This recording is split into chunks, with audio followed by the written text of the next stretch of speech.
블로그에 압류금지 채권에 대해서 지금 글을 올리니까 이해를 못하시는 분들이 생각보다 많으셔서 간단하게 오늘은 첫 시간이니까 요약해 보도록 하겠습니다. 압류금지 채권의 범위 변경 또는 압류금지 범위 변경이라고 하는데, 그냥 쉽게 말해서 통장에서 내가 생활할 수 있도록 매달 금액을 출금할 수 있도록 그 압류를 푸는 건 아니고 변경하는 걸 말하는 건데요. 일단 지금 화면에 보이는 압류금지 채권 이 결정정문을 보면 사건 번호가 들어가고, 그리고 신청인, 그리고 피신청인이 들어가는데, 피신청인은 내가 계속 사용할 통장의 계좌. 만약에 나중에 또 얘기 드리겠지만 이 피신청인을 특정하지 못하실 경우엔 은행 가시면 내 통장이 압류되었는데 내가 지금 사건 번호 알고 싶다 그러면은 그 담당 직원이 사건 번호 알려줄 것이고, 이 내용을 여기 지금 롯데카드 주식회사 이런 식으로 전체 이름을 알아야 되기 때문에 등기번호를 물어보면은 확실하게 알려줍니다. 등기번호를 꼭 물어보셔야 돼요.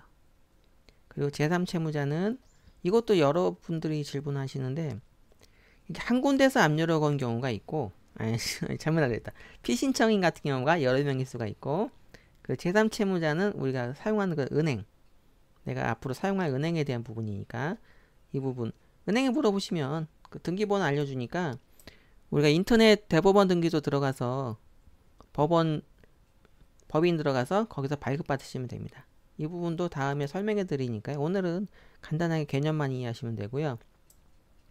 이 제3채무자가 여러 명인 경우에는 신청하실 때 제3채무자를 여러 곳으로 하시면 되는 거니까 어렵게 생각하지 마시고 다음 시간에 설명해 드릴 테니까 그대로 따라 하시면 됩니다. 여기서 중요한 거는 이게 별 내용은 아닌데, 가장 중요한 부분이 뭐냐면 우리가 원하는 결과가 나와야 돼. 이 원하는 결과가 여기 지금 별지에 보면 제3채무자 신한은행에 대해서 예금 잔액을 먼저 뽑고 그다음에 과에서 끊었죠. 그리고 이 특정일이 있는데, 특정일은 예를 들어 내가 만약에 월급날이 3월 말일이다. 그럴 경우에 계산을 편하게 하기 위해서 4월 1일 넣는 거예요. 예를 들어 다시 말하면 만약에 내 월급날이 4월 10일이다. 그러면 11일로 하는 게 좋겠죠. 그렇게 해서 이 기준일로부터 185만원 한도로 매달 이 월이라는 게 매월을 얘기하는 거, 매월. 그래서 이 판결을 이렇게 받으실 수 있도록 해야 되고요. 밑에 설명을 보면 설명에도 그대로 써 있으신가, 이걸 적어뒀는데 이해를 좀 어렵게 하시는 분들이 계셔가지고, 일단 이 결정정본 적어놓은 부분에서 중요한 부분은 일단 요 신청인과 피신청인 제3채무자에 대한 법인 등기사항 증명서를 발급받아야 되고요. 그 열람번호를 하시면 안 돼요. 발급용으로 1,000원짜리 하셔야 됩니다. 그 700원짜리 하시는 분들이 있는데 700원짜리는 안 돼요. 접수하면은 그 흠결 보정 명령 나오니까 무조건 1,000원짜리. 그리고 내가 이 총 잔액이 185만원의 잔액이 만약에 은행 3군데에 있다. 그러면은 여기 밑에 별지 부분에서, 여긴 지금 하나니까 지금 하나의 계좌만 적었지만 은행이 3개면 다 쓰세요. 여기다가 신한은행 무슨 계좌에 얼마, 그리고 하나은행 무슨 계좌에 얼마, 그리고 국민은행 무슨 계좌에 얼마의 예금 잔액 얼마와, 그러면 이게 185만원 이하면은 3군데 다 뽑을 수가 있어요.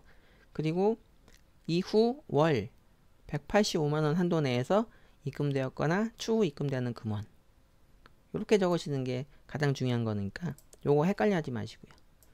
그리고 오늘 하는 김에 간단하게 더 설명드리면, 이건 통장 그 샘플로 제가 얻어온 건데요.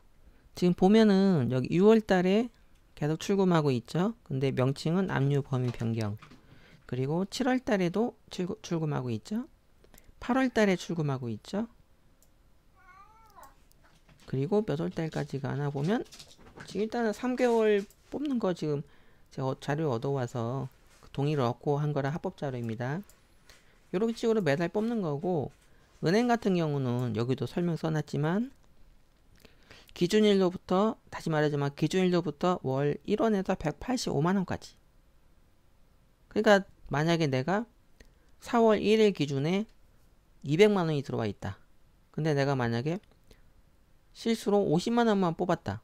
그럼 나머지 150만원이 다음 달에도 남아있겠죠. 근데 150만원이 남아있는데 200이 또 들어왔다.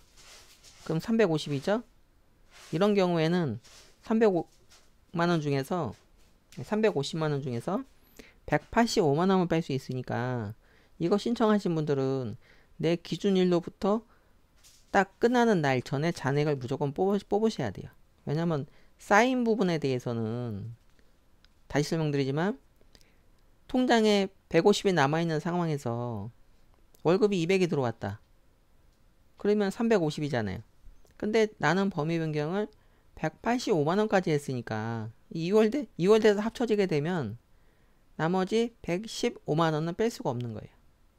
물론 그 다음 달에 내 월급이 안 들어왔다. 그러면은 다음 달로 또 다시 2월 된 115만원은 185만원보다 작으니까 뺄 수 있겠죠.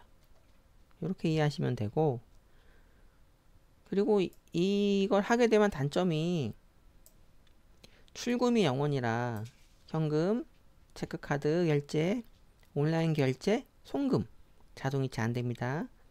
체크카드로 후불교통카드, 후불교통카드 되니까 요것만 사용하시면 되고, 보통 은행마다 다른데 신한은행은 영업일, 영업 3일이라고 그러는데, 예를 들어 만약에 4월 1일 빨간 날이면 2, 3, 4 그 4일째가 영업하는 세 번째 날이니까 요때 입금하셔야 돼요. 그래서 그 통장이 압류되고 범위 변경했을 경우에 체크카드 후불로 이용할 수 있으니까 요거 이용하시면 됩니다. 그 다음에 간단한 설명 마저 요것만 하고 끝낼 건데요. 지금 시간이 좀 많이 지나가서 시간이 벌써 10분대로 넘어가네요. 지금 제가 올려놓은 요약 설명 2가 있고 2는 진행하는 과정이고 요약 설명 2 없는 부분은 간단하게 요약을 하는 부분인데, 이게 가끔 압류가 풀린 걸로 이해하시는 분인데 압류가 풀린 게 아니에요. 여기 아까 얘기했지만 1원부터 185만원까지 내 돈이고 내가 쓸 수 있는 돈, 그리고 185만 1원부터는 채권자가 언제라도 빼갈 수 있는 돈이. 그래서 압류 금지 채권의 범위 변경 여기 써있죠. 그리고 이 부분에 대해서는 어제 질문하신 분이 있어가지고 이게 사람들이 약간 오해하는 부분이, 이 말이 정확히는 압류를 못 건다는 얘기는 아니고 압류를 걸어도 의미가 없다는 얘기로 이해를 하시면 돼요. 왜냐면 만약에 내가 채무가 1000만원이다 한 채권자에 대해서, 근데 그 사람이 내 통장에 압류를 건 거예요. 근데 그러면 내 계좌에 1000만원 압류가 걸려 있는데 다음 사람이 그걸 걸게 되면 이 사람 후순위잖아요. 이 사람 걸 다 받아야 어차피 그 사람이 받기 때문에 그 사람이 걸 수도 있지만, 건다 하더라도 진행 과정에서 우리가 이의 신청해서 이 부분은 이래저래 하다 해서 이의 신청할 수도 있는 부분이고, 물론 채권자는 진행할 때 이걸 안 하는 이유가 제가 얘기 드렸지만 우리가 이걸 신청하게 되면 채권자들이 못하는 건 아닌데 안 하는 이유가 뭐냐면 법에 정해진 부분을 하는 부분이라 이의를 해도 의미가 없어요. 그래서 실제적으로는 이의를 하지 않아요. 진행 과정에 법원에서 판사가 이의 제기하라고 일주일간 시간을 주지만 실제로는 하지 않습니다. 그리고 여기 또 나오지만 현재 잔액 남아있는 185만원 이하의 남아있는 돈은 빼야겠죠. 그리고 며칠 기준으로 이 몇 일은 내 월급날이 만약에 10일이면 11일 그렇게 하셔도 되고, 그냥 월급날 10일로 하셔도 돼요. 그럼 다음 달 9일 전까지 잔액 다 출금하시면 되기 때문에, 이 부분이 지금 채권자가 이의를 제기하지 않냐고 물어보시는 분들, 이 부분 특별한 사유가 있다면 이라는 부분인데 금방 설명했으니까 이 부분 넘어가겠습니다. 원래 법이 그래요. 여기 써있죠. 그리고 은행에 대해서도 이거를 아셔야 되는 게, 우리가 사건 끝나고 나서 법원에 전화하면 그 법원 판사가 있고 밑에 직원들이 있는데 직원분이 은행으로 우편으로 알아서 보내는 분이 있고 안 보내는 분이 있어요. 그래서 이거 꼭 전화해서 확인하셔야 됩니다. 내 거는 전자소송 들어가서 바로, 아니면 전자소송 들어가서 바로 인쇄하시거나 법원 가서 그냥 바로 받으면 돼요. 근데 은행으로 가는 건 내가 받아서 갖다 주는 게 아니고 법원에서 은행으로 보내야 돼요. 여기 써놨죠? 자, 내용을.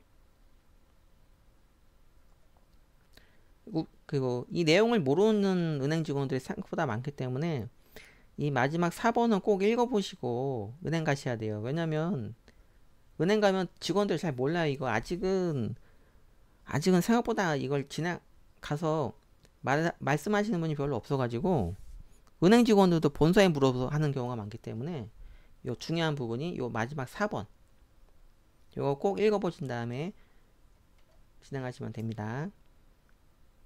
그리고 이 시간은 그 처음 하는 직원들 다시 말하지만 안 해본 직원들이 많기 때문에 손이 좀 빠른 분들은 5분 그리고 손 느린 분들은 한 40분 걸리니까 시간 여유있게 방문하시면 되고요. 오늘은 압류금지 채권 범위 변경 간단하게 설명드렸고요. 자세한 내용은 다음 시간부터 하도록 하겠습니다. 오늘 시간이 지금 보니까 이 마이크 잡음 테스트 하느라고 같이 걸어놓고 하는 건데 시간이 꽤 많이 지났네요. 아무튼 다음 시간에 뵙겠습니다.